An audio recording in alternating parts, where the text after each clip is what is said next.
Good morning students. मैं ज्योति माथुर, राजकीय Ramchandra Khetan polytechnic college Jaipur से।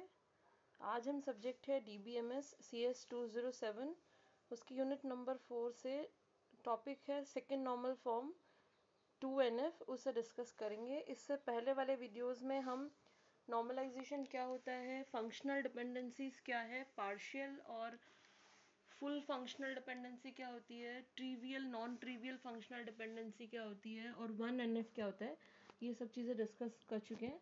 तो आइए हम देखते हैं कि 2NF क्या होता है। देखिए, एक डेटाबेस 2NF में होगा अगर वो ये दो कंडीशंस सेटिस्फाई करता है। पहली कंडीशन तो ये है कि वो उसे फर्स्ट नॉर्मल फॉर्म में होना चाहिए। अगर फर्स्ट नॉर्मल फॉर्म में है तभी हम आगे देखेंगे कि वो सेकेंड नॉर्मल फॉर्म में है या नहीं।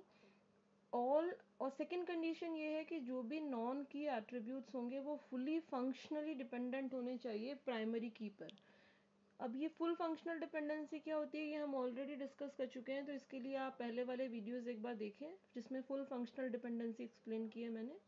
तो दो कंडीशंस हैं, ये सेटिस्फाई करेगा आपका डेटाबेस तभी वो सेकेंड नॉर्मल फॉर्म में होगा।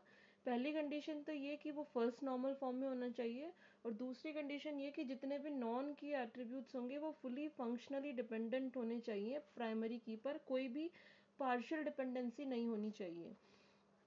देखिए, if in a table if attribute B is functionally dependent on A but is not functionally dependent on a proper subset of A, then B is considered fully functionally dependent on A। ये full functional dependency का मतलब लिखा गया है यहाँ। देखिए, ये attribute B से मतलब है कॉम्बिनेशन ऑफ एट्रीब्यूट है ये भी, और ये जो A लिखा हुआ है कैपिटल A, ये भी कलेक्शन ऑफ एट्रीब्यूट्स है, मोर देन वन एट्रीब्यूट भी हो सकता है। तो हम ये कह रहे हैं कि कोई फंक्शनल डिपेंडेंसी अगर इस तरीके से लिखी गई है कि A आइडेंटिफाइज B, तो B जो है वो कंप्लीट A पर डिपेंडेंट होना चाहिए, A के सबसेट पे डिपेंडेंट नहीं होना चाहिए, फुली फंक्शनल डिपेंडेंसी होनी चाहिए। In a table, if attribute B is functionally dependent on A but is not functionally dependent on a proper subset of A, then B is considered fully functionally dependent on A। देखिए, hence in a 2NF all non key attributes cannot be dependent on a subset of the primary key। इसको एक example से समझते हैं आगे। देखिए, suppose a school wants to store the data of teachers and the subjects they teach, they create a table that looks like this। Since a teacher can teach more than one subjects, the table can have multiple rows for a teacher। ये हो सकता है कि एक teacher more than one subject पढ़ा रहा हो, इसलिए हर टीचर इसलिए किसी टीचर के लिए मोर देन वन रोज भी हो सकती है। तो ये टेबल देखिए आप, टेबल के फील्ड्स हैं teacher ID, subject and teacher age. जैसे देखिए, टीचर आईडी 111 है तो इसके लिए दो रोज है, मतलब वो मैथ्स भी पढ़ा रहा है और फिजिक्स भी पढ़ा रहा है। उसकी एज लिखी हुई है 38। फिर टीचर आईडी 222 है, वो बायोलॉजी पढ़ा रहा है, उसकी एज है। और फिर टीचर आईडी 333 है जो फिजिक्स और केमिस्ट्री दोनों पढ़ा रहा है, इस तरीके से। ठीक है, तो अब इसे आइडेंटिफाई करने के लिए देखिए, टीचर आईडी से, सिर्फ टीचर आईडी से इसमें आप आइडेंटिफाई नहीं कर सकते, क्योंकि हर टीचर आईडी के लिए मोर देन वन रोज है, 1111 दो बार है, तो यूनिकली आइडेंटिफाई नहीं कर सकते किसी भी रो को सिर्फ टीचर आईडी की हेल्प से। तो एक कॉम्बिनेशन हमने बनाया है, कैंडिडेट की हमने मानी है टीचर आईडी और सब्जेक्ट। टीचर आईडी और सब्जेक्ट वो यूनिक की है जिसकी हेल्प से आप हर रो को, हर टपल को यूनिकली आइडेंटिफाई करेंगे, इसलिए इसके लिए कैंडिडेट की या प्राइमरी की जो हमने ली है वो है टीचर आईडी एंड सब्जेक्ट। ये लिए हमने कैंडिडेट की, टीचर आईडी और सब्जेक्ट। अब जो एट्रीब्यूट्स कैंडिडेट की का पार्ट नहीं होते हैं वो कहलाते हैं नॉन प्राइम एट्रीब्यूट। तो ये जो टीचर एज है टेबल में वो आपका नॉन प्राइम एट्रीब्यूट है।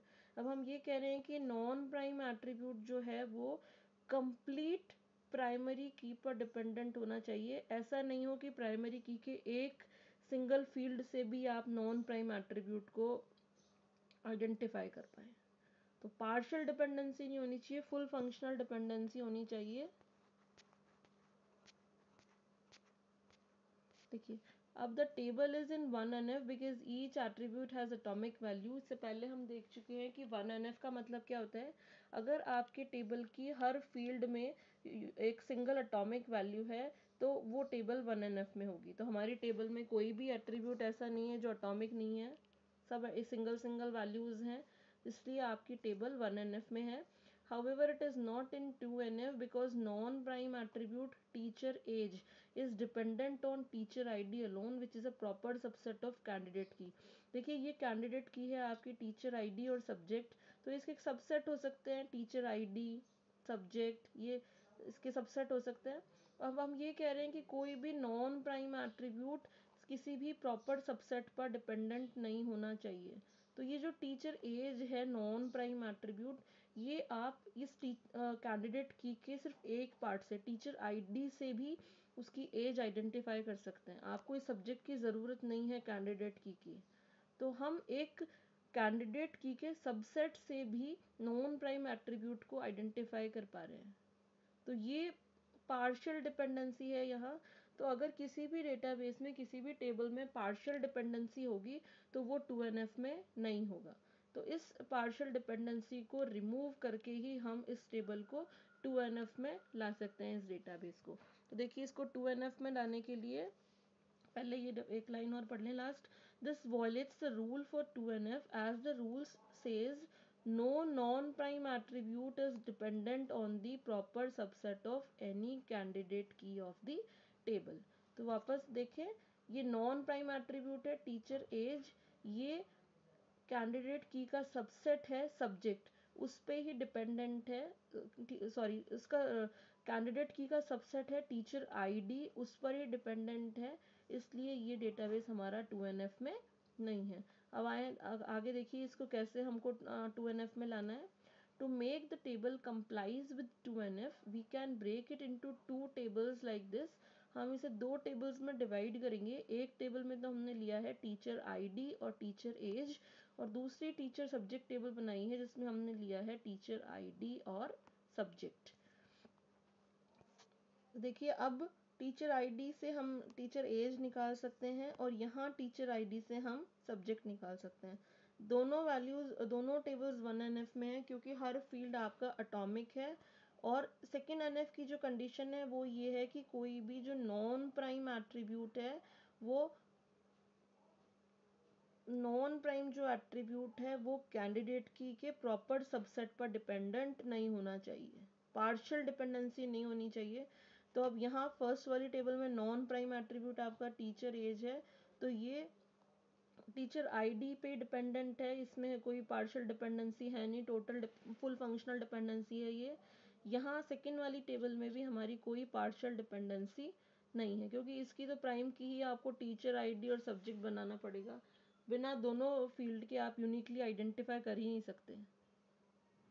तो इस वाले टेबल में तो आज सच हमारे पास कोई नॉन प्राइम एट्रीब्यूट ही नहीं है, ये पूरा कॉम्बिनेशन होगा तभी आप इसको एक रो को यूनिकली आइडेंटिफाई कर पाएंगे। तो दोनों ही टेबल्स में हमारे पास ना तो कोई एटॉमिक वैल्यू है ना ही कोई पार्शियल डिपेंडेंसी, दोनों टेबल्स फुल फंक्शनली डिपेंडेंट है। तो इस तरीके से हम हमारे टेबल को, हमारा डेटाबेस को 2NF में लाएंगे, नॉर्मलाइज करेंगे। अब आगे आने वाले वीडियो में हम 3NF क्या होता है इसके बारे में समझेंगे। Thank you.